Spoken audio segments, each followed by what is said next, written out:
Comment rentre-t-on dans sa propre histoire? Par quelle porte? Combien de coups faut-il frapper? Et qui nous ouvre? Est-ce un sourire, une grimace, un soupir? Par quel silence trouve-t-on les mots pour raconter ce qui n'a jamais été, tout ce qui était là avant nous, qu'on n'a jamais vécu? Quel est le chemin à suivre? S'aventure-t-on armé de chaussures lacées, noué contre vents et marées? Ou bien doit-on marcher pieds nus dans le mystère de ses origines? Comment devient-on, après le long chemin jusqu'au sommet, le fils d'un homme?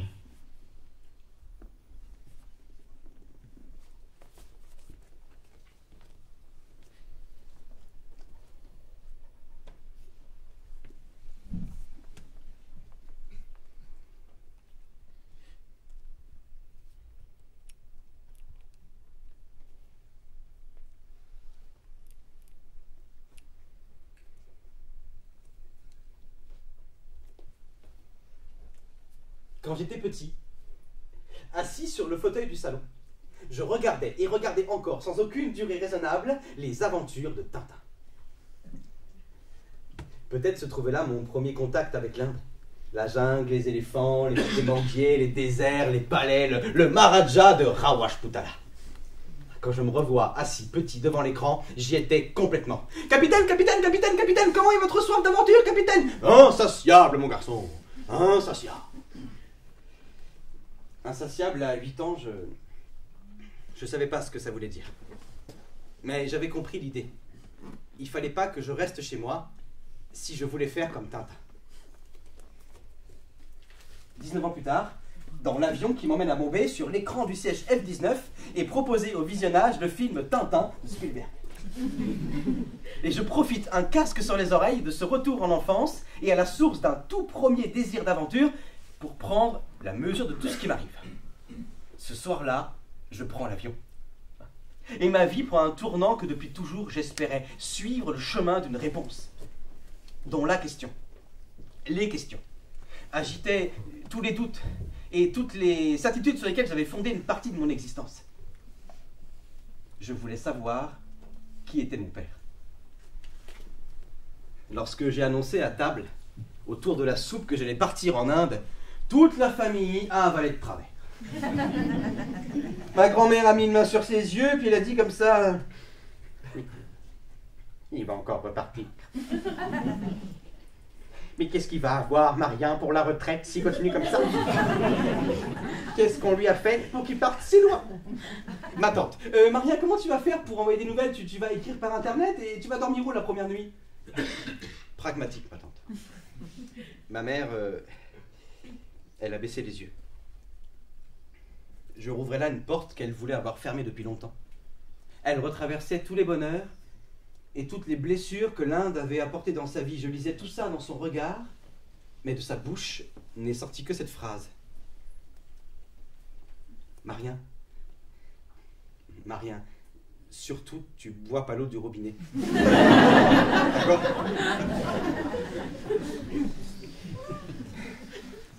Voilà, sur le plan quête des origines, c'était plutôt mal parti. Mais moi, j'étais prêt. Prêt à rencontrer le pays de ma part manquante, de mon mystère, de cette ligne jamais citée sur mon extrait d'acte de naissance, comme des points de suspension. Des points de suspension qui cheminent toujours. Ce lieu en moi qui n'a jamais été habité et qui ne le sera jamais. J'avais des carnets, des stylos, des chemises à manches courtes, mon visa, des calissons d'ex. Ma mère m'avait donné des nappes avec des motifs d'olive et de soleil pour apporter un peu de Provence à ma famille indienne. Ma tante de l'anti-moustique et du smecta. Elle m'a dit: pas de problème, ça peut se tremper au fond du chai. Ma grand-mère, un petit timbre rouge avec la tête de notre Marianne nationale.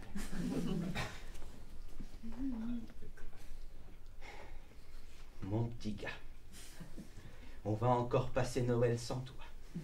Alors c'est pour que tu m'envoies une petite carte, hein, rien qu'une petite carte postale, hein, pour me dire tu m'oublies pas, hein, tu fais attention à toi mon petit gars, hein, surtout tu fais attention aux insectes, hein, on peut attraper le sida avec les moustiques, je l'ai encore vu. Rien qu'une petite carte postale, hein.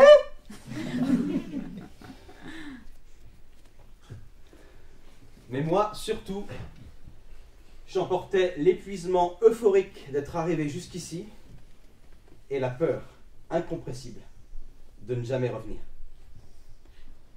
26 ans, 10 mois et 22 jours après ma naissance, je pose pour la première fois le pied en Inde.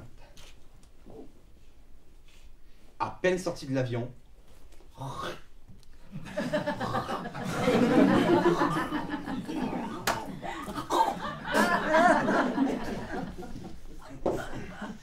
ça crache, ça se traque la gorge, ça renifle fort dans les toilettes de l'aéroport de Bombay. Une queue énormément longue d'Indiens dans le hall, ça crie, ça se bouscule, ça se passe devant, comptant d'immigration. Le gars a une moustache très bien taillée. Good morning, sir. Passport. Présenter visa, regard visage, tampon. Une fois quitté les bâtiments de l'aéroport, tout de suite l'odeur. L'odeur d'être en Inde. Chaleur moite, humidité, odeur d'incendie, d'air saturé, de sueur. On dirait que même s'il ne pleut pas, le ciel transpire. Tout de suite, un mec me repère. Il n'a pas vu mon visage, il a vu mon sac sur le dos et mon air complètement halluciné. Il s'approche de moi, très près. Trop près. Le rickshaw, âpre négociation, patience, décontraction, c'est un jeu, il veut jouer. You go there, oh, that place very fine, my friend. Un autre arrive, hello, where you go? Le premier vient de seconde, hey, mais la customer, hey, c'est mon client, bordel. You from friends, oh no, that place too much far, no bus go, no bus. Soudain, un bus arrive. That bus, yes, that bus can go, but. This bus is 5 hours to go. We rickshaw only 1 hour. What are you doing there, my friend?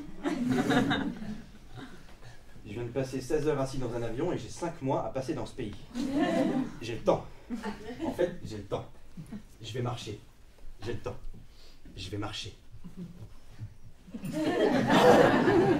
Walking. You want walking. Lazy, my friend. Tant pis, je m'en fous, je plonge. Mon premier bain dans les nerfs de l'Inde. Bain d'odeur, de lumière, de visage, de couleurs, de musique, de trafic, de son dans une langue nouvelle, sans repère et sans répit. Je suis happé par quelque chose d'immense. Ici, c'est surpeuplé, surpollué, sursonorisé, surdimensionné, insurmontable, insurpassable, insubmersible, insurpensable. Comment mon corps peut se retrouver là-dedans? Je suis complètement perdu. Tout le monde sait parfaitement où il va, sauf moi. Et les gens, comment faire avec les gens? Les regarder, ne pas la regarder dans les mains, dans les yeux, dans les pieds, dire bonjour, se détourner. Et les femmes, elles se cachent, les femmes. Ici, on flâne pas. On n'a pas la place, on n'a pas le temps. On est sans cesse bousculé par des voitures, des vaches, des charrettes, des rickshaws, des bus, des passants qui veulent passer, qui veulent toujours passer. Ils sont 1,5 milliard. Comment tu veux que je laisse passer 1 milliard de gens devant moi? C'est comme pour prendre le bus, j'ai pas le temps d'attendre qu'1 milliard de gens montent dans le bus. La seule chance que j'ai pour l'attraper, c'est de sauter dedans quand il ralentit. Je suis pas entraîné. Alors le bus arrive. Je suis pas entraîné, je me viande sur le trottoir. Et là, je suis immédiatement démasqué, c'est clair comme le jour. Même si j'ai une tête d'Indien, je ne sais pas monter dans le bus, donc je viens d'ailleurs. C'est QFD. Justement, mon arrivée ici, c'est des territoires intérieurs et des territoires physiques qui se frôlent, qui se rencontrent pour la première fois. Ma partie indienne sait qu'elle vient d'ici et reconnaît la maison, comme un cheval qui soudain palpite à l'idée de se retrouver là dans l'écurie. Mais ma partie française, Pour l'instant, elle s'adapte. Elle ouvre grand les yeux et elle regarde. Il y a des femmes qui font avancer des chèvres. Des jeunes filles en uniforme qui rentrent de l'école et qui ont peur de passer devant des vaches. Des grands-mères en sari qui font des selfies avant d'aller à un mariage. Des éléphants, des dromadaires qui gênent la circulation, qui vont se garer là-bas en 3e file. Des rickshaws qui déboulent, les chauffeurs qui klaxonnent, qui te regardent, qui klaxonnent, qui te regardent, qui klaxonnent, qui te regardent, qui klaxonnent, qui te regardent, qui klaxonnent, qui te regardent, qui s'arrêtent n'importe où sans prévenir. Des bus avec les rabatteurs accrochés aux portes ouvertes.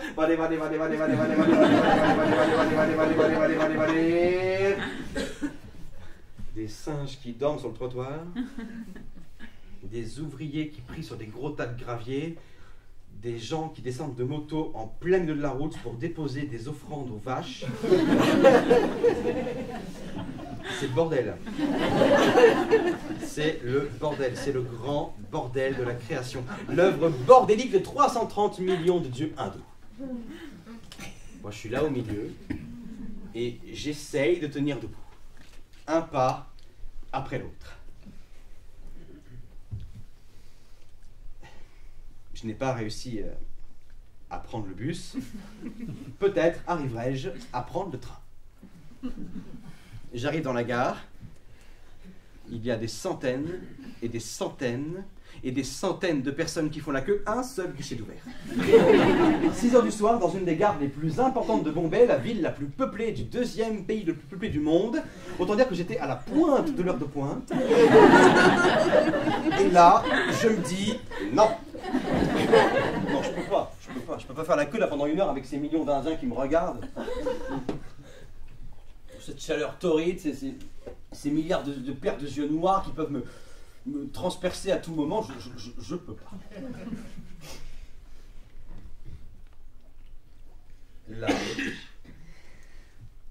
Là, il y a des chèvres qui rentrent dans la gare.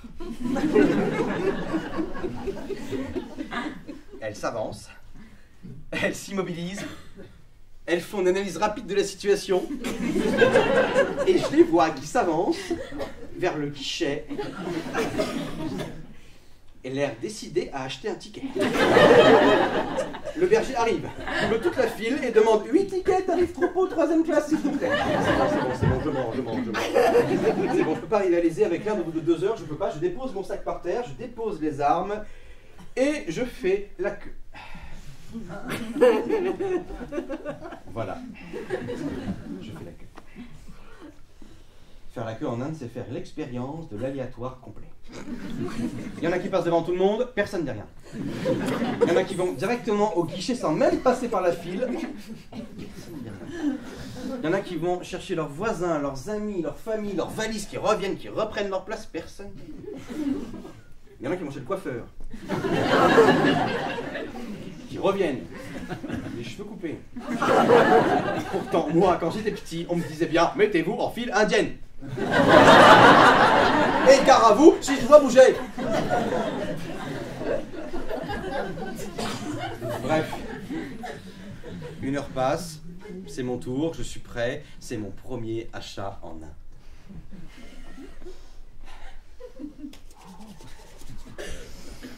La station où je dois m'arrêter s'écrit C-H-E-M-B-U-R. Ok, j'essaie. Chum, ball. Non, je comprends pas, c'est pas ça. On essaye. Chum, ball. Non, c'est pas ça non plus. Chim. Bow. Chambol, chambol, chambol, chambol. Chub, chub, chub, chub. Chambol. Chambol, chambol, chambol, chambol. Chambol de. Chambour. Elle me fixe comme si de toute sa vie, jamais elle avait entendu un truc pareil. Il y a un mec derrière moi, il met sa tête sur mon épaule et puis il dit « J'bourre !» Je file 10 roupies, je prends mon ticket, je me casse, je veux pas chercher à comprendre, il y a toute l'Inde qui attendait à moi. Moi je fais un ticket. Maintenant, il faut que je trouve la voie. Comme dans Tintin, encore. Avez-vous trouvé la voie? Moi, je l'ai trouvé. Le quai était noir de monde. Depuis la passerelle en haut, on ne pouvait pas voir un seul petit morceau du sol. Une couche d'Indien qui recouvrait 100% de la surface du quai. Je me glisse, je me faufile, le plus près possible des rails, prêt à me battre, prêt à me bousculer, prêt à me marcher dessus, je suis rodé. Il m'arrive des fois de prendre le RERP.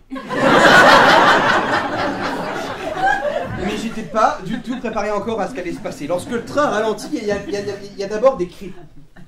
Et puis les premiers mouvements de la foule, le fracas des corps de ceux qui ont sauté avant que le train ralentisse et qui continuent de courir sur le quai pour ne pas perdre l'équilibre. Ceux qui se sont agrippés avant que le train rentre en gare, bloquant ainsi la foule qui tente de descendre, qui elle-même se confronte à la masse de voyageurs étendus là sur le quai qui tentent de se rassembler durant les quelques secondes où le train est en suspens pour pouvoir grimper.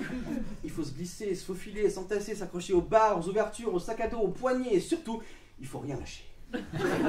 Si tu hésites un seul instant, quelqu'un va te pousser, prendre ta place, passer devant toi et le train, il aura redémarré avant même que tu aies le temps de comprendre ce qui vient de se passer. Tout ça en l'espace de 8 secondes à peine. J'ai pas réussi à prendre le train. Le prochain, je l'aurai. Je l'aurai et s'il faut se battre, je vais me battre. Premier jour en Inde, c'est parti. Le train suivant arrive, je sens la masse se former derrière moi, je tente de m'insérer, je pousse, je combien ils sont, je pousse, rien. Alors je décide de fermer les yeux et d'abandonner tout mouvement, de convoquer l'esprit du non-agi.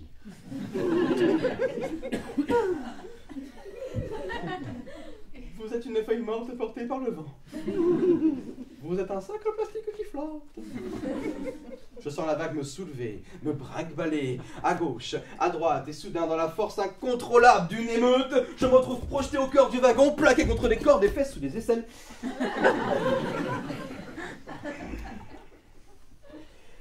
Je m'agrippe à une poignée et déjà, je ne peux plus bouger le petit orteil.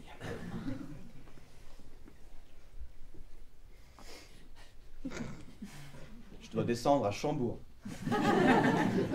Je ne sais pas du tout si c'est dans 1 ou 10 stations, je peux absolument rien voir. Et évidemment, il n'y a aucune annonce. Alors je décide de me rapprocher des ouvertures du wagon.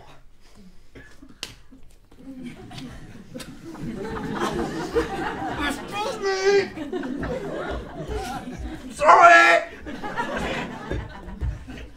Excuse me! Hello. Hello. Ok. Ça fait aucune différence que je pousse, personne ne peut sentir l'intention de mon mouvement. Je décide de convoquer une seconde fois l'esprit du non-agi. Mais rien ne sert de lutter. Il suffit d'attendre son tour. Vous êtes une vague parmi tant d'autres qui inlassablement se rapprochent du sable. Je vais attendre. Je vais descendre là où je pourrai.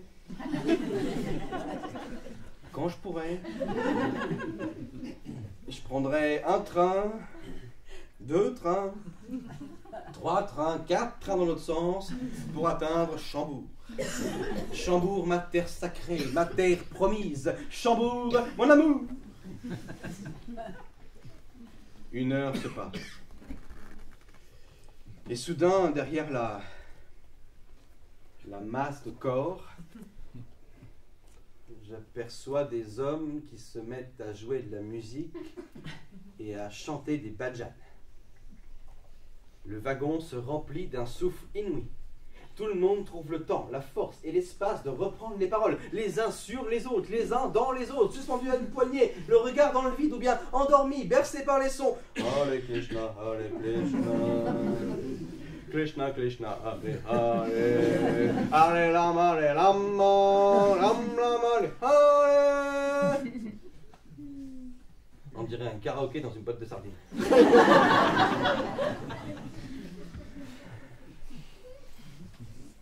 2 heures se passent. 2 heures se passent et soudain je le vois, il est là, tout près, oui, mon cœur est sur le point d'exploser, la joie est profonde, l'un des passagers esquisse des mouvements vers les ouvertures du wagon, il se décale légèrement, j'aperçois un bout de dehors, un morceau d'air et l'espace, un tunnel rempli d'espoir, je m'engouffre sans réfléchir, je pousse tout ce que je peux pousser. Je fends la mer d'Indien telle Moïse en son temps, et une fois sur le quai, le train commence déjà à repartir. Chargé à ras-bord de gorges déployées, rempli d'ardeur et de patience, de résignation et d'effort, un pays tout entier qui file droit vers l'immensité du monde. Je suis là, debout sur le quai. Un panneau se dresse devant moi. Et je peux lire les lettres C, H, E, M, B, U, R. Oui. Oui. Je suis sur le bon quai. Oui. Je suis sorti de cet enfer. Oui. Je m'appelle Maria Guillet et je suis vivant. Dans la rue, je demande mon chemin à 3 Indiens. Les 3 m'indiquent 3 directions différentes. Je trouve. Knock, knock. Knock, knock. Oh, Marlene, oh, please come in, Marlene. Oh, nice to meet you, Marlene. How are you, Marlene? Marlene, you need to charge your phone. Okay. Marlene, you want tea? Okay, Marlene, you can sit, relax, watch TV. I'm making the food. Ici, j'ai dormi sur un canapé, sous le ventilateur. Quand je l'allumais, il faisait le bruit du train qui rentre en gare. Quand je l'éteignais, je transpirais comme un bœuf. J'étais heureux. C'était ma première maison indienne, mes premiers amis indiens. Et qu'est-ce qu'ils faisaient toute la journée? Qu'est-ce qui occupait avec tant de ferveur leur quotidien? Bien plus que les dieux au fond des temples.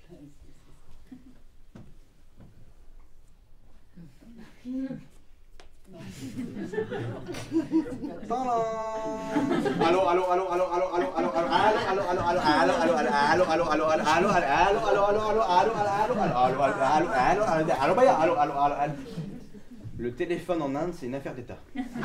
Une histoire d'amour. Il faut imaginer 1 milliard d'Indiens au téléphone à la même seconde, en même temps, partout. Alors, moi, au début, pour m'intégrer, je faisais comme tout le monde. J'essayais d'appeler quelqu'un.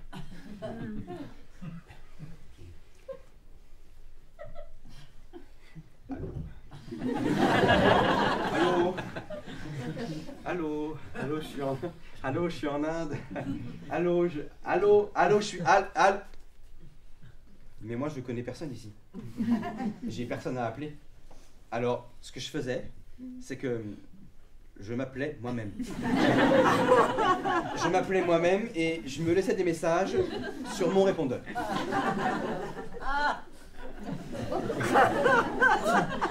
J'avais l'impression d'être un bateau qui venait de larguer les amarres. J'avançais sur l'océan, chargé d'une cargaison provenant de mes 2 pays racines. J'allais d'un continent à l'autre, chargeant et déchargeant mes 2 conteneurs. L'un me semblait toujours incomplet et l'autre, j'en ignorais tout.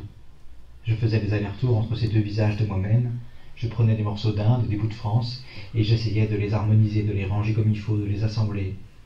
Je cherchais à atteindre la rive, aller de l'avant, faire le grand saut, le grand écart, penser en indien, agir en indien, réagir en français, tout le temps passer d'une culture à l'autre, faire des allers-retours, piocher à droite, à gauche, aller, revenir, me charger, me décharger. J'envoyais sans cesse des signes d'un pays à l'autre. C'est le principe de l'import-export. Il fallait faire le tri entre ma cargaison indienne et ma cargaison française. Faire sortir des choses pour en faire rentrer d'autres. Que tout tienne dans un seul conteneur. Je n'avais aucun programme.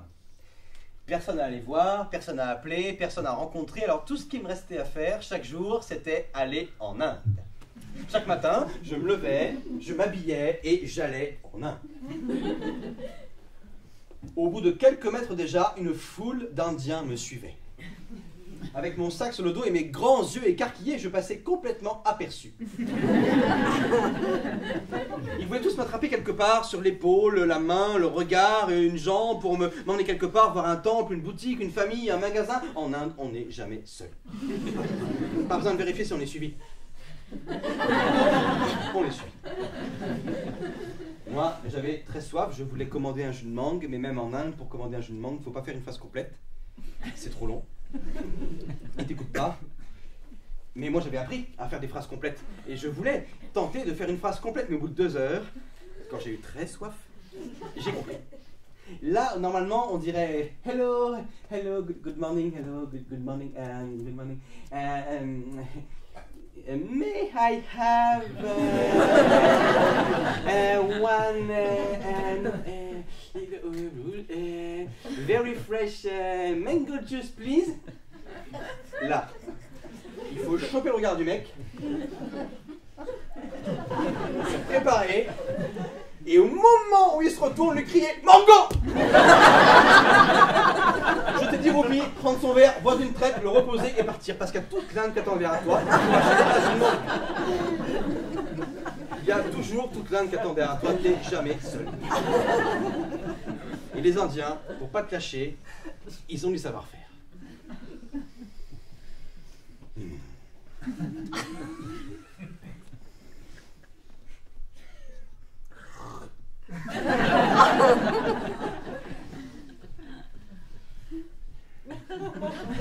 Hello, my friend.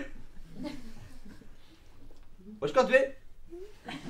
Oh, friends. Oh, bonjour, comment ça va? Which city you come? Paris, je vais commencer à Montpellier. You want tuk-tuk, hotel? You want a shop? You need shop, souvenir, cloth, bagel. Come and see my family shop. You want lunch, food, lunch. Come, my friend. You want shop? Need shop, souvenir, cloth, bagel. Come and see my family shop. You want shaving. You want shaving. You look tired. Shaving for you only 50 rupees. You pay me happy. My friend, you go to temple. What temple is very far? I can give you bike, very cheap price. Tomorrow. What you do, my friend? Tomorrow. What you do, my friend? Tomorrow. My friend, what you do tomorrow, my friend? Tomorrow. What you do, my friend? Tomorrow. What you do? You're leaving tomorrow. You need a plan. Les vendeurs, ils peuvent te suivre jusqu'au bout du monde. Moi, j'y étais en Inde. Ça y est, j'y étais. Dans ce pays encore plus incroyable, plus gigantesque, plus impossible que tout ce que j'avais pu imaginer. J'étais là, traversé et envahi par 1 milliard d'Indiens. Je ressemblais à tout le monde, mais je ne me reconnaissais pas dans ce pays. J'étais venu ici pour faire le deuil d'une personne que je n'avais jamais rencontrée. J'étais parti un sac sur le dos. Je ne savais pas où j'étais. Je ne savais pas où j'allais. J'avais la gorge prête à être flambée par la pollution, les tympans brisés par les klaxons, mes yeux qui brûlaient la poussière. Personne ne répondait quand je disais namasté. Et on commençait à me demander des offrandes pour Krashni, Lakshna, Vishnu, Krashne. Qu'est-ce que j'étais venu faire dans ce pays trop grand pour moi? J'avais ces 2 étiquettes collées sur ma peau à la manière d'un vêtement. Sur l'une était écrit Made in France, sur l'autre Made in India. Je portais les 2 et ça me grattait de partout. Elles étaient sans cesse l'une sur l'autre, l'une contre l'autre, indissociables. Plus j'avançais, plus elles se chevauchaient. Parfois l'une grossissait au détriment de l'autre. Parfois l'autre se superposait à la première et disait « C'est moi !» Chacune leur tour, elles prenaient l'avantage, mais rien ne durait. Elles continuaient à vouloir se déchirer ma peau. Et j'avais beau tenter de les conseiller, elles étaient toutes les 2 solidement cousues et je ne pouvais pas m'arracher des bouts d'étiquette de la peau. Je voulais n'en avoir plus qu'une seule, une qui ne soit ni l'une ni l'autre et qui me ressemble. Une sorte d'étiquette unique, un peu bavarde, où on pourrait lire « Made in France, and India, fait à la main, 25% puisé, 25% Rajasthan, 25% d'hiver, 25% ailleurs, non lavable en machine, fibre fragile. » Est-ce que je me sens indien? Franchement, heureusement que je ne suis que half Indian. Une moitié indien, c'est déjà bien. C'est suffisant, c'est la bonne proportion. 50-50, no less, no more. Good price, my friend. Au bout d'une semaine dans cette ville de fous, je sens que l'espérance de vie de mes bronches a atteint ses limites. Et quand je ne veux pas avoir le souffle coupé pour toujours, eh bien il faut que je parte. Alors je prends un train, un long train, long et lent, qui traverse tout le pays vers le nord. Le Marudar Express. À l'intérieur, c'est le défilé ininterrompu de tous les vendeurs de tout, qui traversent tous les wagons, allées et retours, et qui ont constamment dans leurs mains des tonnes de marchandises à écouler.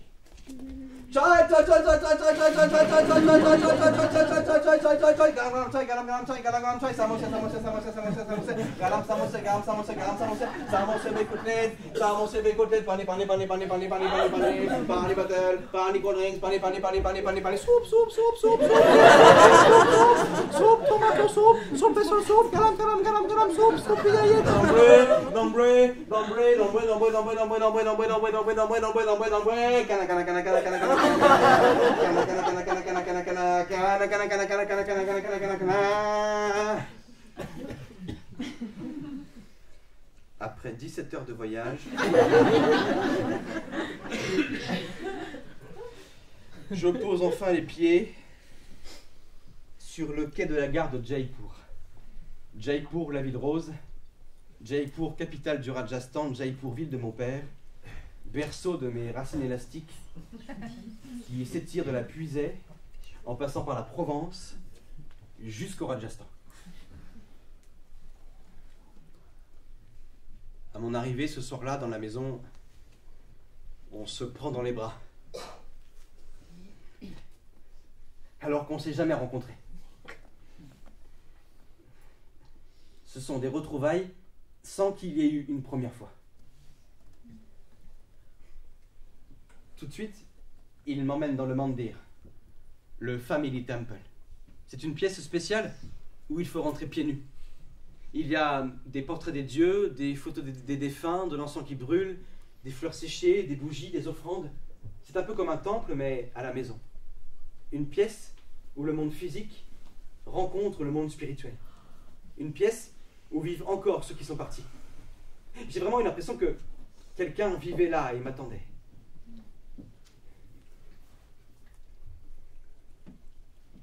Et sur le mur, pour la première fois devant moi, 2 immenses portraits de toi.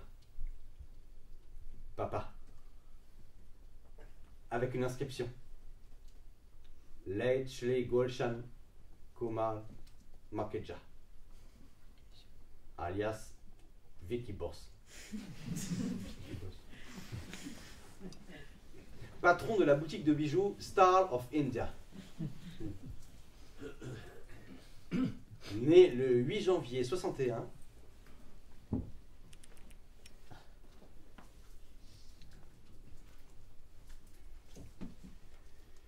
Mort assassiné le 23 février 1994. Assassiné. Mort assassiné le 23 février 1994.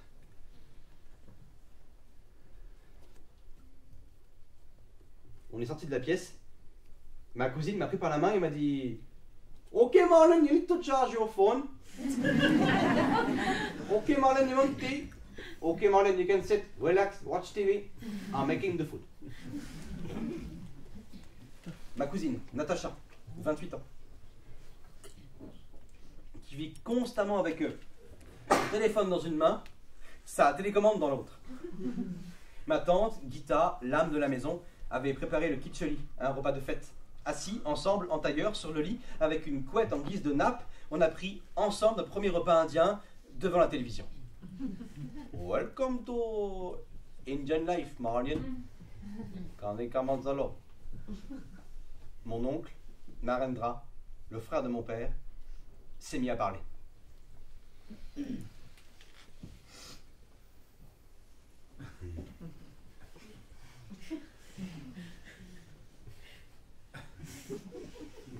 Tonight, light festival, celebration, because you come, my home, your home. Et soudain, ses yeux ont commencé à se remplir de larmes.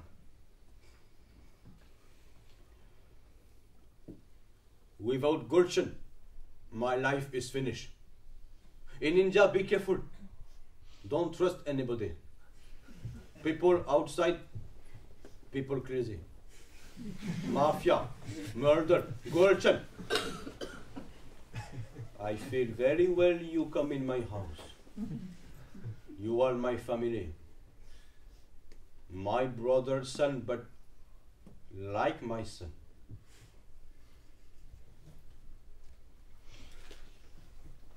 Il m'avait reconnu. Il m'avait reconnu, c'est le visage de son frère qui rentre ici avec mon corps dans cette maison. Son frère qu'il a perdu pour toujours, mais qu'il n'a jamais oublié. C'est vrai, ça, papa, regarde, tu es partout ici, partout, en photo, en portrait, sur les murs, partout. Tu as disparu, mais tu n'as jamais quitté cet endroit. Cette maison où je suis aujourd'hui. J'ai mis 26 ans à venir, mais je suis là. Et... enfin... c'est peut-être là où tu as... oui, c'est là où tu as grandi avec ta famille. Enfin, ma famille, ta famille, je sais pas encore vraiment comment. Il faut que j'apprenne d'abord à me considérer comme le fils de mon père. Il faut que j'apprenne à rentrer en communication avec toi. Ça commence bien, je te parle en français. Enfin, moi, tout ce que je peux dire en hindi pour l'instant, c'est... Me hindi tola tola jantai. Tola tola. Mais il fallait que je vienne jusqu'ici. Il fallait que mes yeux s'ouvrent sur ce petit territoire intérieur dans lequel on est resté ensemble, toi et moi, pendant toutes ces longues années, malgré l'absence, où je me posais tant de questions. Comment t'étais? À quoi tu ressemblais? Qu'est-ce que tu faisais dans la vie? Comment t'avais connu maman? Est-ce que tu l'avais vraiment aimé? Pourquoi t'étais parti? Comment t'étais mort? Qu'est-ce qu'on avait fait de ton corps? Les questions se bousculent dans ma tête. Mais je sais que j'ai 5 mois à passer ici, dans cette famille. 5 mois, j'ai le temps. C'est comme si ce soir, il restait plus grand chose de toi. Ton corps a été brûlé, tes cendres ont été jetées au fond du Gange, il ne reste plus qu'une histoire. Et c'est cette histoire-là que je suis venu chercher. Pour toi, cette histoire, elle est derrière. Mais pour moi, elle est devant. Une maison où l'on vous accueille vaut tous les voyages, toutes les destinations, même les plus lointaines. Je n'ai pas voyagé. Je suis juste allé chez moi, dans une maison qui m'aime, qui m'attendait, ou plutôt, qui espérait depuis toujours ma visite, mais sans jamais s'y attendre. Rabindranath Tagore dit « Le voyageur doit frapper à toutes les portes avant de parvenir à la sienne. Il faut avoir erré à travers tous les mondes extérieurs pour atteindre enfin au tabernacle très intime. »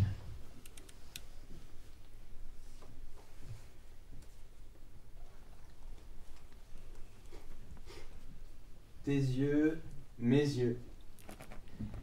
Ton nez, mon nez. Tes oreilles, mes oreilles. Tes cheveux, mes cheveux. Ton sourire, mon sourire. Cette peau couleur café au lait. Couleur chai. Papa, tu me ressembles comme si je t'avais fait. Et puis il y a tous tes passeports aussi.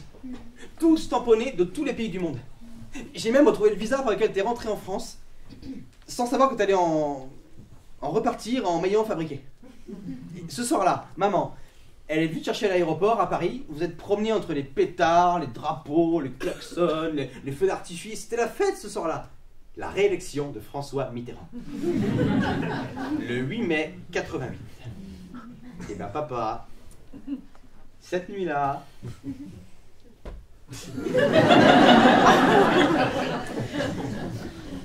Tadam! Merci la gauche. Voilà le travail. Bon, maman et toi, c'était pas non plus l'histoire du siècle. Hein. Mais il a bien dû se passer un choc, un tremblement, une rencontre, une fusion pour que ça marche tout de suite. Parce que vous vous êtes pas embêté avec les formalités aux frontières. Hein. Oh là non, pas du tout. Le spermato-hindou et l'ovule de Bourgogne, bim. Premier coup. Non, vraiment, vous avez fait fort. Enfin, papa, je te rassure, je vais pas passer tout mon séjour à te parler de moi. Je vais peut-être te parler un peu de ta famille, de ceux qui sont restés, de ceux qui sont toujours là, encore vivants. Encore que je sais pas très bien ce que je pourrais en dire. J'ai l'impression que depuis que t'es parti, depuis 22 ans, ils font rien. Ils attendent. Chaque jour se ressemble. Tiens, tu vas voir. Aujourd'hui, à la maison. Liste d'activités quotidiennes. Allez voir le voisin. Écoutez les vendeurs de rue. Apprendre un souvenir sur toi. Manger, faire la sieste, boire le chai. Écouter Radio Bollywood avec ma cousine. Apprendre 2 mots d'hindi. Chalo, bye. Faire ses prières 2 fois par jour. Presser des oranges. Faire sa lessive à la main. Aller voir Iron Man, le mec qui a un fer à repasser au coin de la rue, et lui laisser ses chemises. Boire le thé encore. Faire 3 courses au marché. Manger à nouveau. Télévision, eau chaude. Aller voir les vaches. Aller au temple. Revenir. Regarder le mur en ne pensant à rien. Voilà. Tu vois, on passe des heures chaque jour à attendre que rien n'arrive. Mais moi, je suis venu ici pour les rencontrer, ces gens. Pour les découvrir. Cette famille qui aurait pu être la mienne. Qui est la mienne. Alors, qu'est-ce que je pourrais faire de mieux pour les appréhender que de simplement les observer vivre chaque jour, comme le même jour. Comme dans ce film, Un jour sans fin. Qu'est-ce que je pourrais faire de mieux, hein?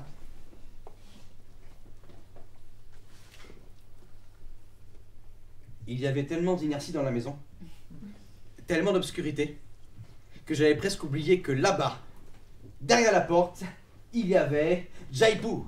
Là-bas, derrière la porte, si je pousse le portail, il y a une ville entière là-bas, rien que pour moi. Ce matin-là, je préparais mon sac pour aller me promener, et ma tante est passée devant moi.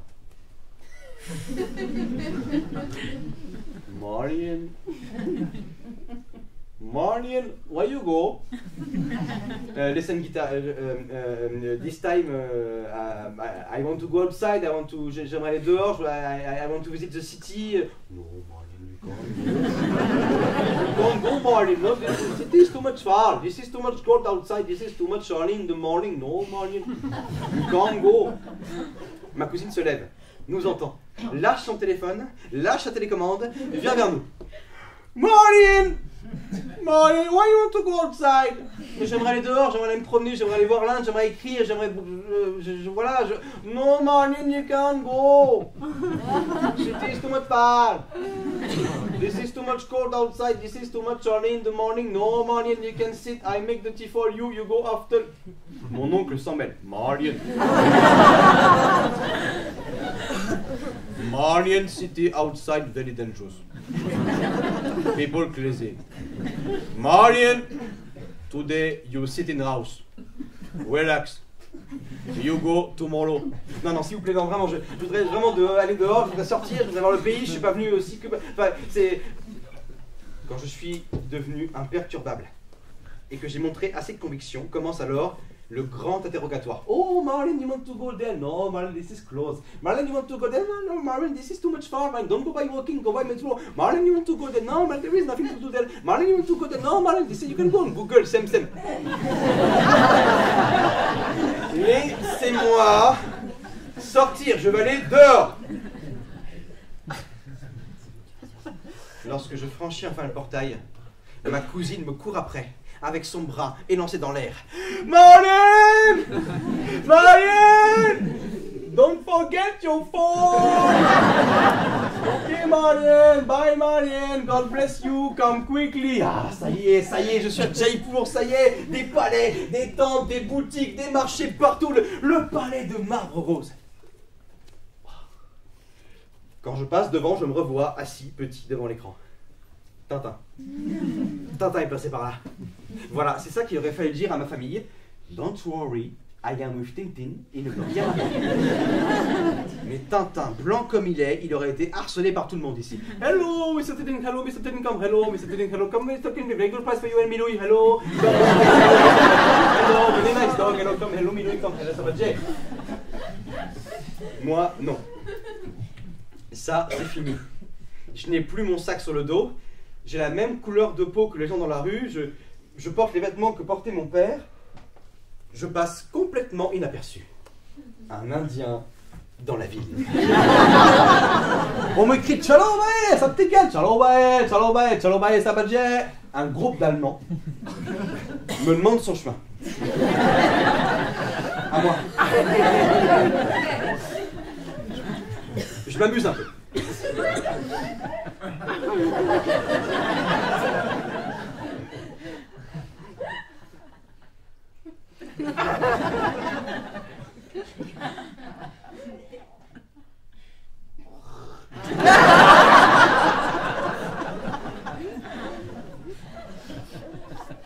You want restaurant? Oh. You want food? Oh. Ok. Come. Ils me suivent. Je les emmène. Je sais pas du tout où on va puisque c'est la première fois que je...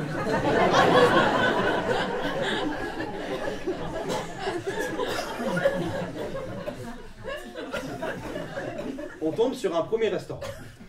That place. That place, very good. You can go have food, no problem. You like too much. Il rentre, il s'installe, le patron me regarde bizarrement.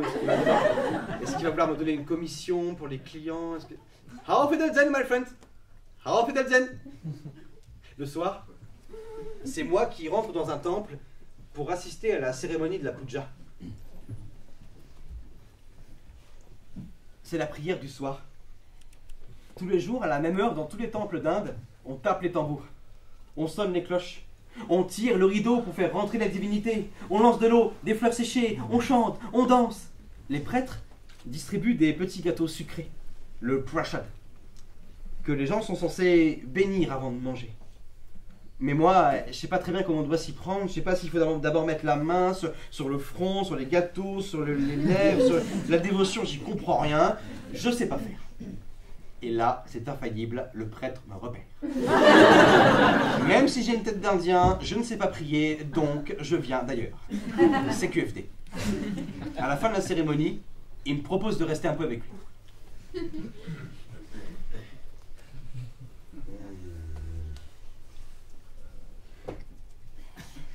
What's your name? What's your name? Marlin. Ah, Marlin. Marlin, which country? Marlin, France. Marlin, France. But no, you look like something Indian. Et là, pour la première fois de ma vie, ça sort presque tout seul de ma bouche. Je réponds yes. I look Indian because my father is from Jaipur. Oh. From Jaipur. What is his name? His name. What is his name? Il s'appelait Makidja. Oh. Makidja. What is it? Job. He's dead now. Oh. Makidja. Dead. I see. Et il se met à réfléchir. Makidja. Oh, I remember now, Makidja. Long time ago. According to newspaper in Sodala. I remember, Makidja. Il se souvenait du jour où mon père a été assassiné. Il l'avait lu quelque part dans le journal. Yes, I remember. Long time ago, according to newspaper, he was driving jeep. Mafia come and... Your father was very famous. Many articles in newspaper.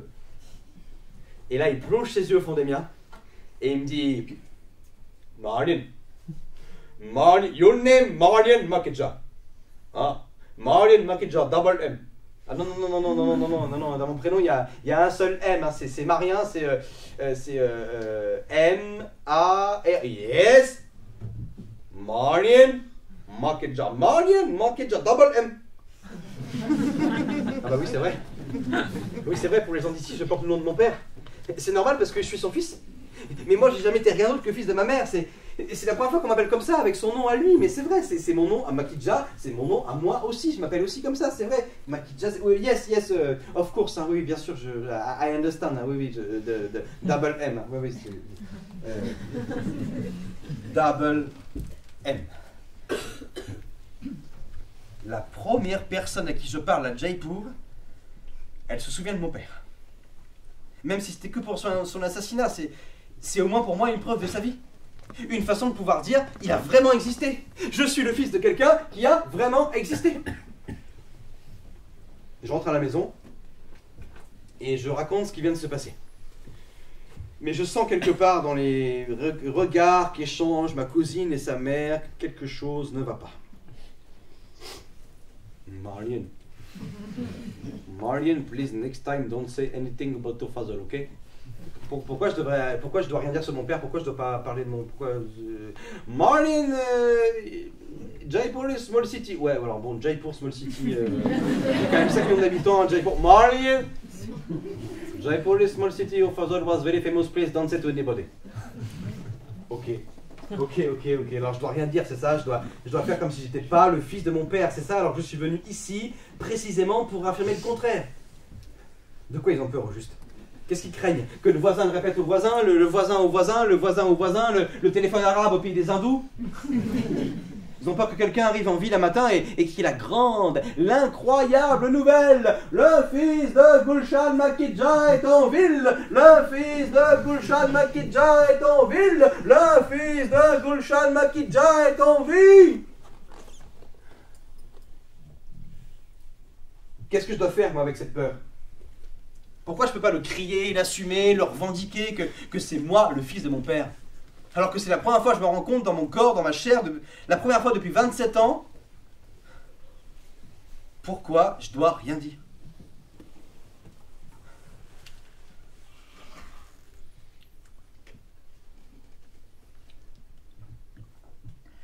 Plus tard, ils m'ont tout raconté. Ils m'ont raconté ta boutique de bijoux. Ils m'ont raconté les touristes, les grosses sommes, les associés. Ils m'ont raconté le succès vite arrivé, la mafia, les jaloux, les envieux, tout ce petit monde qui s'en mêle. Ils m'ont raconté que parfois des hommes te suivaient le soir quand tu rentrais à la maison. Ils m'ont raconté ce soir du 23 février où tout le monde t'attendait, mais où tu n'es jamais rentré. Ils m'ont raconté la nuit affolée, la police qui dresse des barrages, la famille qui te cherche partout. Ils m'ont raconté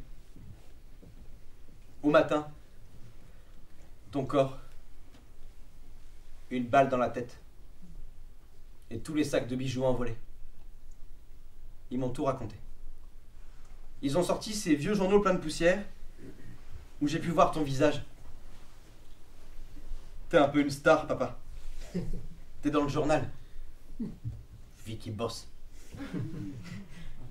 Ils m'ont raconté la cérémonie, la crémation, les cendres à les jeter au fond du Gange. Ils s'en sont jamais remis. Bien sûr, le meurtrier a été retrouvé. Le procès a eu lieu. Mais aujourd'hui, il est libéré de prison. Et la famille ne veut pas qu'il apprenne qu'un fils rôde dans les parages. Je ne dois pas sortir... Mon existence ne doit pas sortir de ces murs. Mon corps, oui, il peut. Mais pas mon nom. Pas mon identité. Alors comme je ne peux en parler à personne, j'écris. J'écris, je noircis des pages et des pages et des pages de carnet comme un flic un peu spirituel qui serait venu longtemps après la mort pour enquêter sur la vie, sur ce qui est resté, sur ce qui est vivant. Chaque jour, j'écris une page nouvelle qui s'écrit ici, jour après jour, comme un roman que je compose. D'ailleurs, j'ai déjà imaginé ce qu'on pourrait lire sur la 4e de couverture.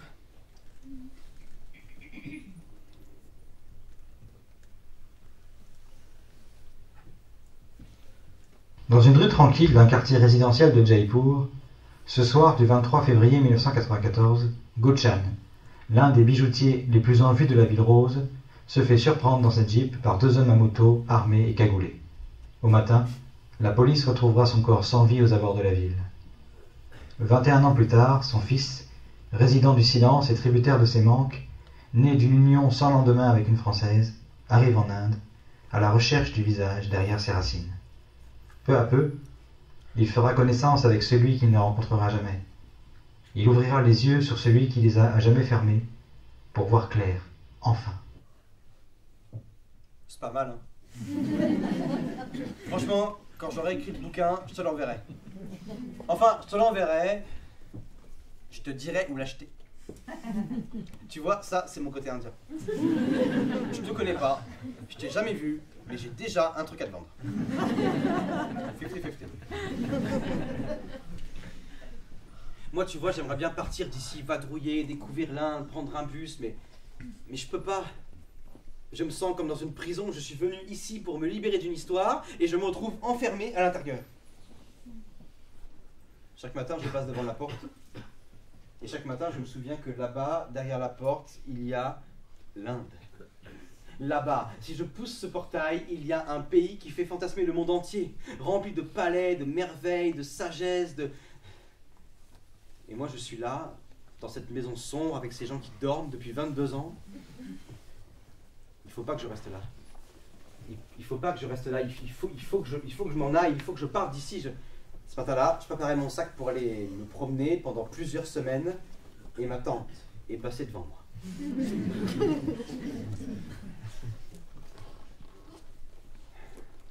Marian, where you go? Listen, Gita. This time, I need to go. I have to go. I go. India. Acha. Okay. When you come back? Tomorrow? Non, Gita, je rentre pas demain. Non, j'ai pris mon sac sur le dos, j'ai ailé un rickshaw, baya, bus station, Pata Sopia, Acha. Arrivé à la gare des bus, concert polyphonique de rabatteurs. Ajmel, Boshkal,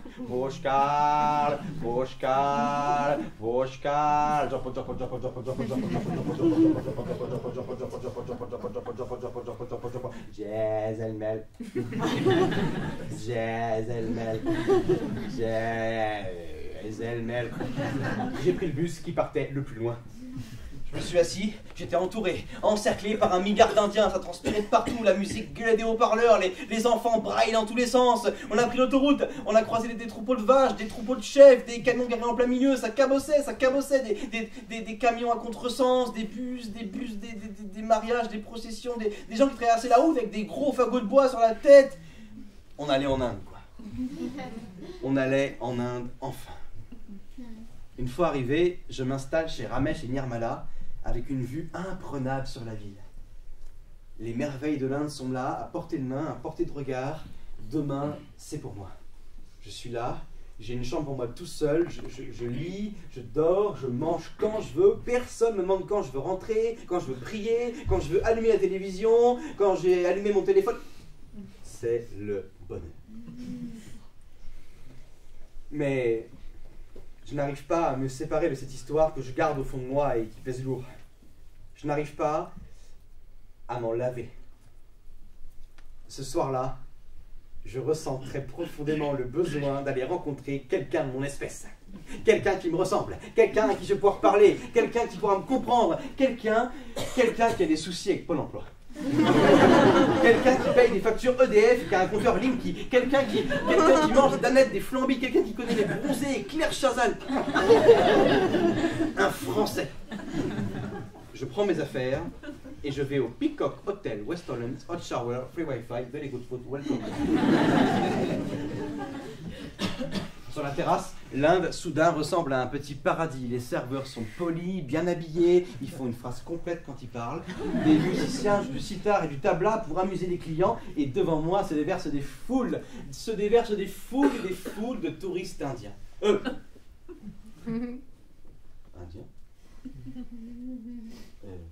mais non, ils sont comme moi. Ils sont comme... Non, ils sont pas comme moi. Ils sont des touristes blancs. comment on pourrait appeler? Bref, c'est mon premier contact avec des Français en Inde. Ah ouais, non mais alors vraiment... Non, mais faut pas non plus exagérer. Non, mais je t'arrête tout de suite, il y a 2 ans. Non, mais il y a l'Inde du Nord...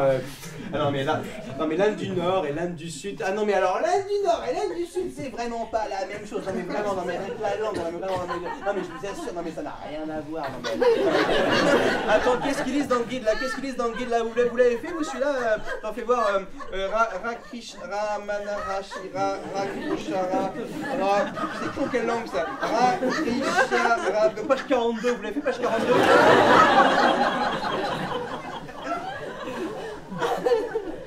Écoute, moi j'aimerais savoir combien de personnes vivent des bousses de vache dans ce pays.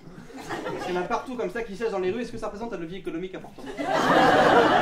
Est-ce que l'Inde dans 20 ans pourra rebondir sur les bousses de vache? C'est vraiment une question de se poser. Ah, moi je suis largué de chez largué.com. C'est qui le fils de Vishnu? C'est le mec qui est en bleu sur les peintures là? Pourquoi ils l'ont fait en bleu? Il est hypothermique ou qu'est-ce qui se passe? Non mais hier on a vécu une aventure, on est venu en rickshaw. Et bah je vous conseille pas. Parce que notre chauffeur, il nous a emmené dans ce truc, il nous dit you can go temple, mais c'était crade. Mais crade, alors crade, mais ah non, on n'est pas rentré. Hein. On lui a dit faites demi-tour. Ah, on lui a dit faites demi-tour. Ah non, une fois mais pas deux. Ah non mais vraiment c'est. Ah non mais alors vraiment c'est. Bon qu'est-ce qu'on mange? T'as faim? Attends, moi je connais un mot d'indien. Attends, il est où le menu? Attends, moi je connais un mot d'indien. Attends, voilà, je connais un mot d'indien. Il est où? Il est là, voilà. Alou, c'est des patates, c'est ça? Alou is patate. Hein. Bon, il sait pas. Alors one alou moteur. One alou. Ouais, faut toujours le dire 2 fois. Hein. One alou moteur, no spicy. Hein, parce que l'autre jour on a pris no spicy puis no spicy,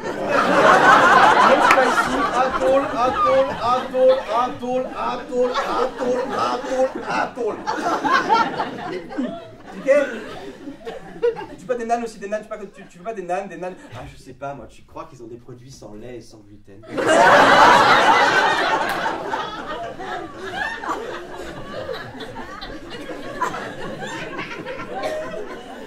Quoi?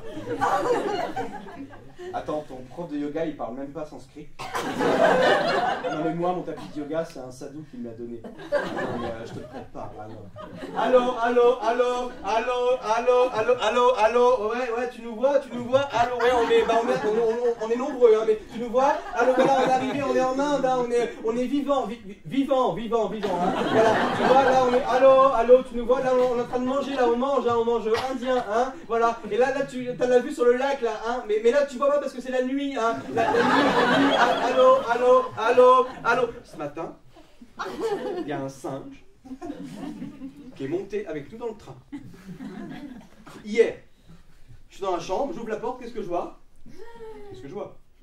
Une vache. Avec ses gros yeux comme ça, elle est rentrée, bah, j'ai dit à Brigitte, bah oui, ferme la porte, il y a une vache. Non mais ce pays, moi j'en ai fait des pays bizarres, mais alors celui-là c'est vraiment la première fois. Non mais c'est sûr. Quelle idée. Tu l'as vu lui? T'as vu le gars là? T'as vu, je sais pas, t'as vu il est bizarre, il est seul là au fond, là il écrit. T'as vu en plus il a pas l'air très. Genre, il est pas vraiment.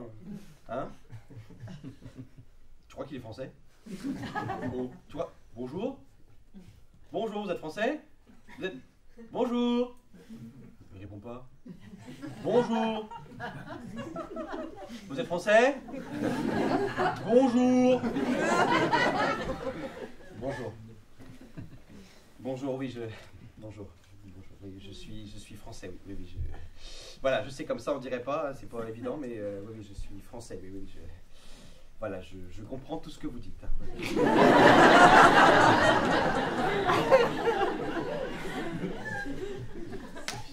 Bon, je sais pas trop à qui je vais pouvoir aller parler de mon histoire, de père disparu et de quête de racines, mais le serveur arrive et me tend le menu.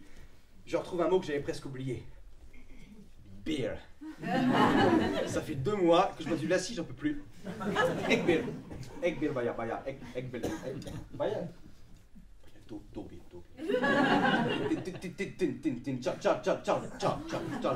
Dos bis, je bois toute la nuit et je m'endors. Et dans mon sommeil, je me transforme en touriste français. On m'offre une coiffe du Rajasthan qu'il convient de porter sur soi pour ne pas effrayer les dieux. Je rentre dans les forteresses hors de prix. Je prends tout ce que je vois en photo. Dès que je croise un Indien, je crie Namasté. Je vois des touristes allemands qui installent leur grand pire caméra pour mitrailler les peintures murales. Des touristes chinois qui prennent tous en photo le même endroit, au même moment, en même temps. Des touristes indiens qui se prennent en selfie les uns sur les autres, les uns contre les autres, les uns après les autres, les uns devant les autres, les uns sur les autres. Des touristes qui ont pris un guide et le guide qui raconte que les peintures murales ressemble au mur Facebook du Maharaja. Alors, le Maharaja a 8 ans, le Maharaja a son sacre, le Maharaja et ses femmes, 13 likes, le Maharaja qui fait la guerre avec une fleur de lotus dans la main, le Maharaja en selfie avec Alexandre le Grand, le Maharaja qui a écrit sur le mur # c'est moi le Maharaja. Eh ben, j'ai bien fait de prendre un guide. Des vendeurs de promenade sur le Gange qui m'écrient Hello, boat, hello, so you on boat, hello, boat. Des vendeurs de promenade en chameau qui m'écrient Camel riding.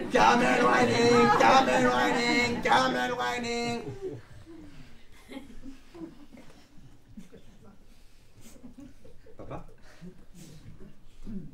qu'est-ce que... Je croise mon père. Je croise mon père qui me dit Hello my friend, come to my shop. Hello, come my friend, looking is free, special discount for you. Hello, come my friend, hello, looking is free, come, hello. Attends papa, c'est pas possible, papa, tu peux pas. Papa, pourquoi? Qu'est-ce que tu fais dans mon rêve? Papa, pourquoi tu...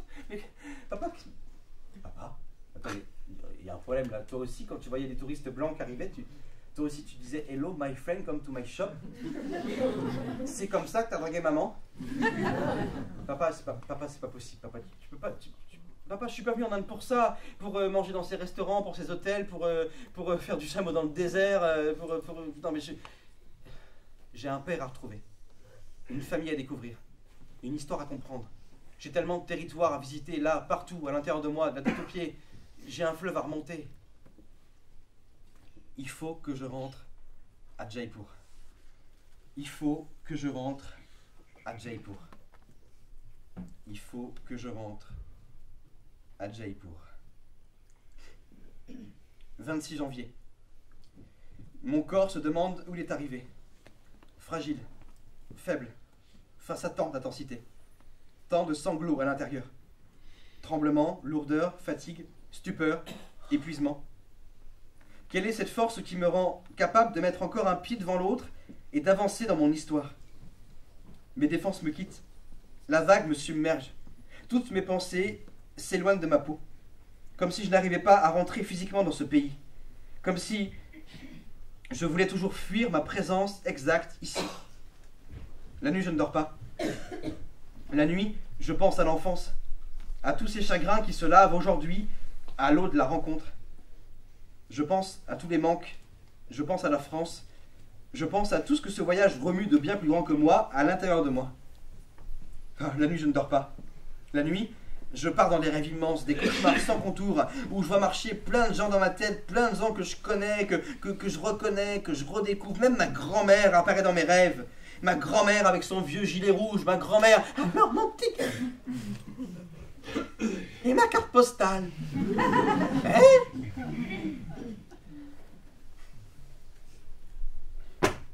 Spirituellement, je suis flingué.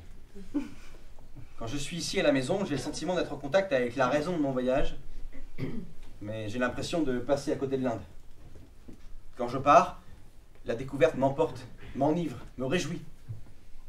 Mais j'ai l'impression de passer à côté de mon but. Ce matin, j'ai reçu un mail écrit par un ami. Il a dit le voyage ne se résume pas entièrement dans la contradiction, mais le voyage en est une. Le voyage ne se résume pas entièrement dans la contradiction, mais le voyage en est une.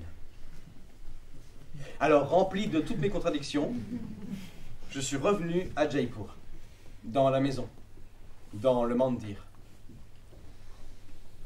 Papa, Papa, papa, papa, papa, papa, papa, papa, papa, papa, papa, papa, papa, papa, papa.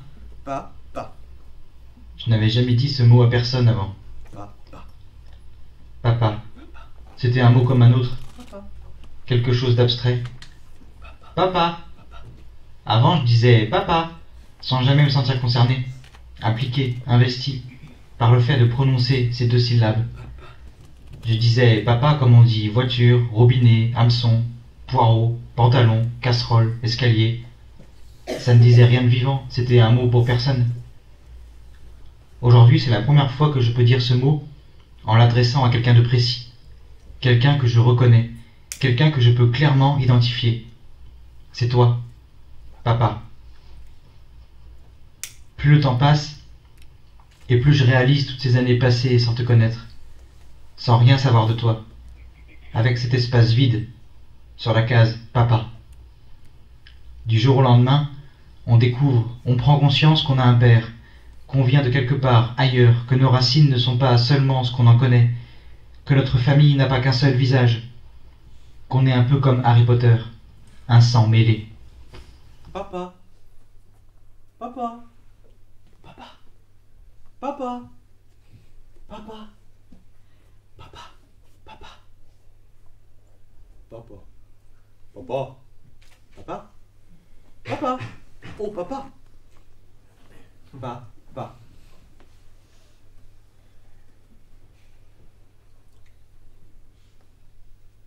Papa. Comment est-ce que je me serais adressé à toi si j'avais pu te rencontrer? Est-ce que j'aurais dit papa, papa, papa, papa, j'avais 5 ans l'année où tu es mort. Qu'est-ce que j'aurais fait moi? Est-ce que j'aurais mené le cortège funéraire à travers les rues de la ville avec ton frère pour emmener ton corps jusqu'au bûcher en criant Ram Nam Shakya-hai, Ram Nam Shakya-hai, Ram Nam Shakya-hai, Ram Nam Shakya. Tu crois que je m'en serais remis? 5 ans? Non, là, comme ça, au moins, ta mort, elle m'a rien enlevé. À part peut-être l'espoir titubant de te rencontrer un jour, mais quoi? Peut-être que t'étais un gros connard et c'est bien mieux qu'on soit jamais rencontrés. Et c'est vrai, ça, puisque t'as caché mon existence à ta propre famille. Qu'est-ce que tu cachais à ces gens que t'allais voir dans le monde entier? En France, tu pouvais être qui tu voulais, faire tout ce que tu voulais. Embrasser des filles, boire de l'alcool, ne pas prier tous les jours. Peut-être qu'en France, tu mangeais du bœuf. Peut-être qu'en France, tu faisais des chapatis et tu mettais du fromage dedans. Franchement, papa, je t'aurais vu faire ça, je t'aurais dit arrête. T'es plus mon père. Mais tu avais sûrement tes raisons pour ne pas rester là avec nous en France. Et dans l'absence de souvenirs, même d'un seul petit souvenir, je sais pas où trouver suffisamment de douleur pour t'en vouloir. Alors si jamais tu te sentais coupable, eh bien, tu peux retourner te la couler douce dans le Gange.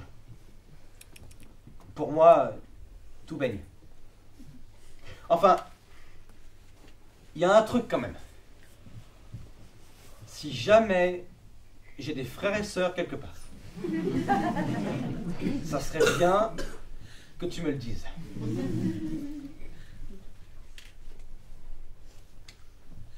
तुम्हारा चांद सच है ना मेला पारिवाल जयपुर सर है मैं कुछ हूँ साशली नगार है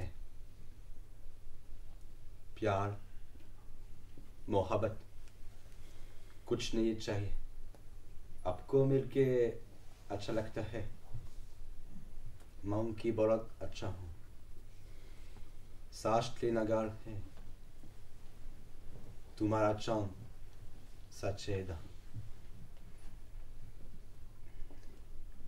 J'avais habité ici, dans la maison où il avait vécu. J'avais rencontré sa famille, vu ses photos, porté ses vêtements, ses bijoux. Je m'étais rendu là où son corps avait été livré aux flammes.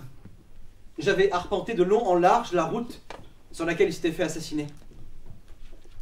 Il ne me restait plus qu'à aller au bord du Gange, là où ses cendres étaient dispersées pour l'emmener vers sa vie future.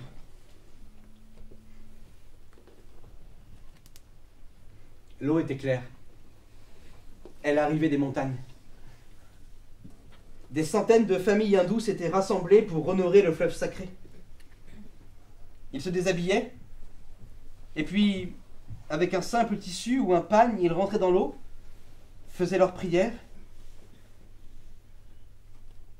et puis, ils allumaient un encens, ou une bougie qu'ils laissaient flotter sur une feuille de bananier. Une fois changés, ils jetaient en offrande à l'eau du fleuve le vêtement qu'ils portaient, comme c'est la coutume. À mon tour, j'ai mis les pieds dans l'eau. Et j'ai plongé de tout mon corps. J'ai plongé 4 fois. Satnam Waishai Guru. Satnam Waishai Guru. Satnam Waishai Guru.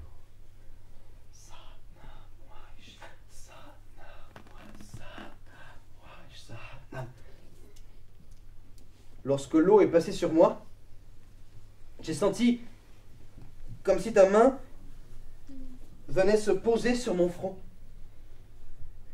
Comme si ta présence venait retrouver la mienne. Comme si tu me prenais enfin dans tes bras pour la première fois. Comme si mon corps tout entier sortait enfin d'une longue ignorance. Avant, seulement mon esprit te connaissait. Aujourd'hui, dans l'eau du fleuve, mon corps tout entier a senti ta présence. Par une faille ouverte dans la cloison du temps, où la vie et la mort coulent dans le même courant. Une chaleur m'enveloppe. Une étreinte m'envahit. Est-ce que c'est toi? Papa?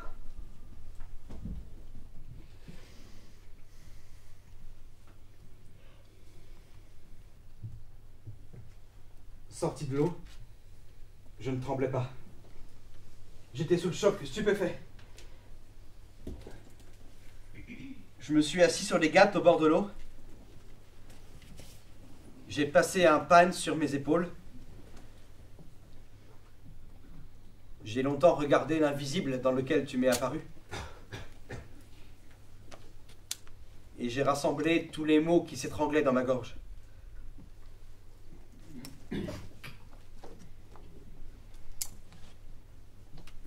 Papa, c'est là que tu es parti. Là que je suis aujourd'hui. Je me suis baigné ici dans le Gange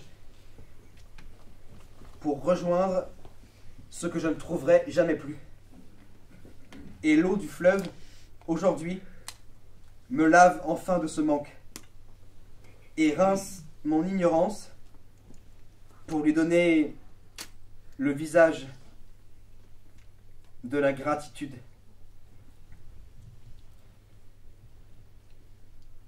Le visage de la gratitude.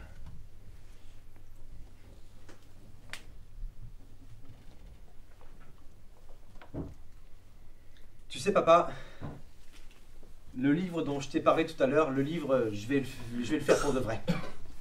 Je vais tout rassembler, recoller les morceaux comme on fait un puzzle et éclairer le chemin de mes origines. Tu seras le héros, forcément. Moi qui t'ai jamais entendu parler, je vais enfin pouvoir te donner la parole. Et puis il y aura tout le monde. Hein. Il y aura Gita, Narendra, Natasha, la vache devant la maison, les voisins, Iron Man, tous les vendeurs de légumes. Il y aura Tintin, Tagore, Shah Rukh Khan.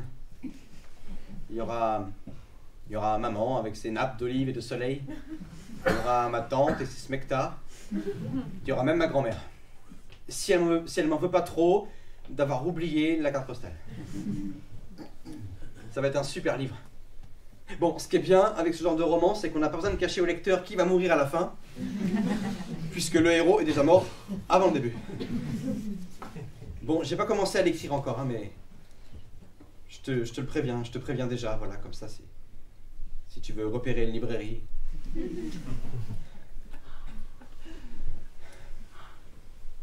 Mais je crois qu'un livre,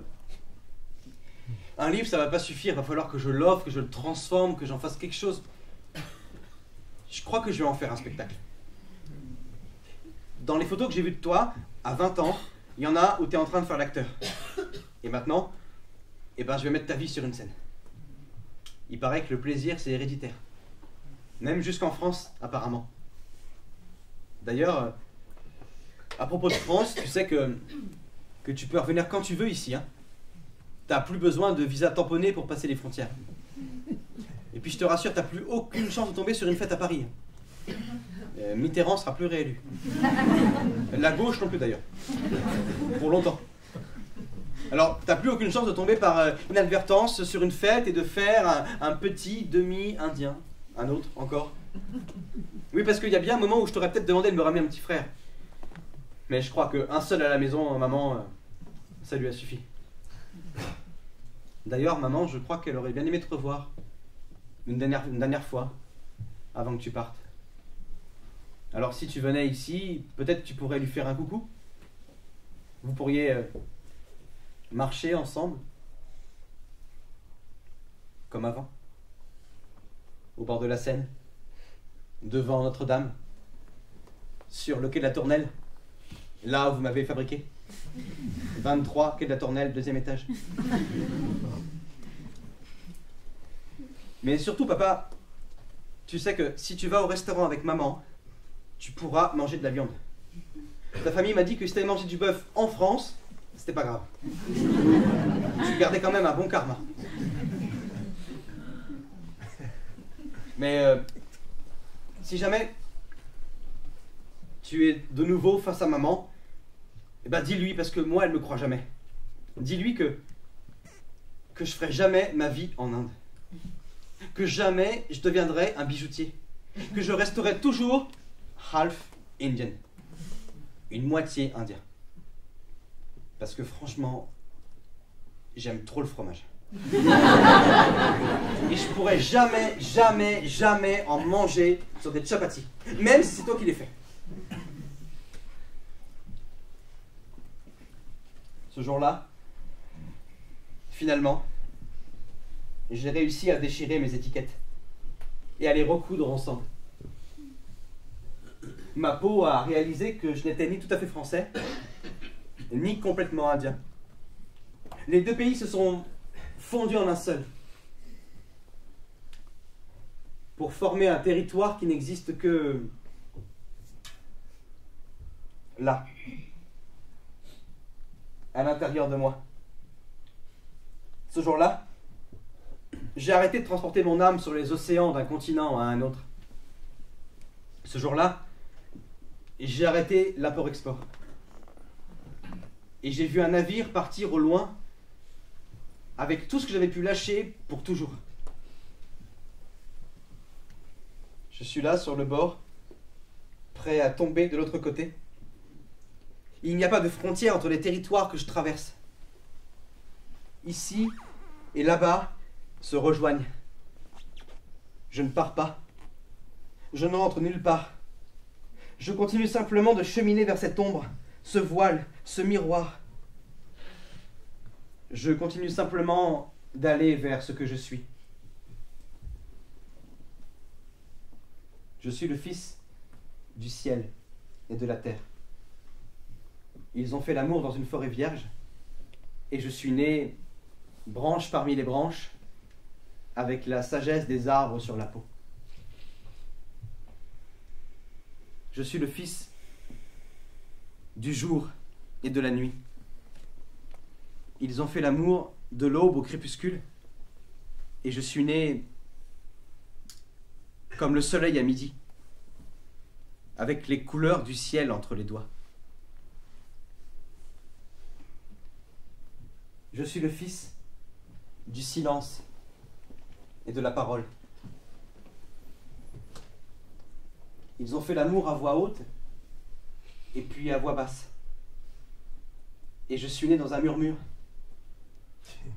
avec dans ma langue des mots encore à inventer.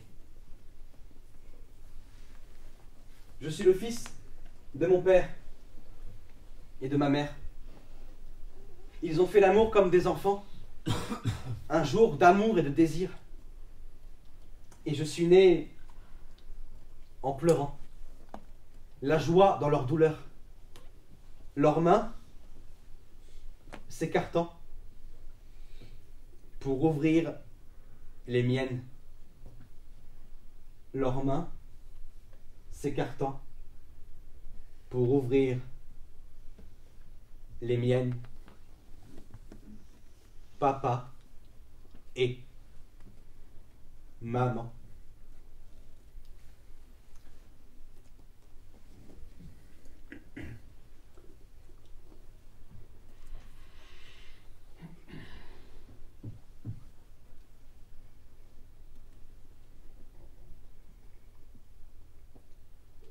Avant de partir, je n'ai pas jeté en offrande à l'eau du fleuve le vêtement que j'avais sur moi, comme c'est la coutume. J'ai simplement arraché la page du carnet sur laquelle je venais d'écrire. Je l'ai repliée.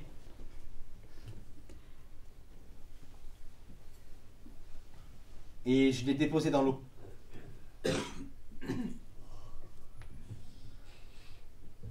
Pour qu'elle te rejoigne. En bas, en petit, j'ai signé Marian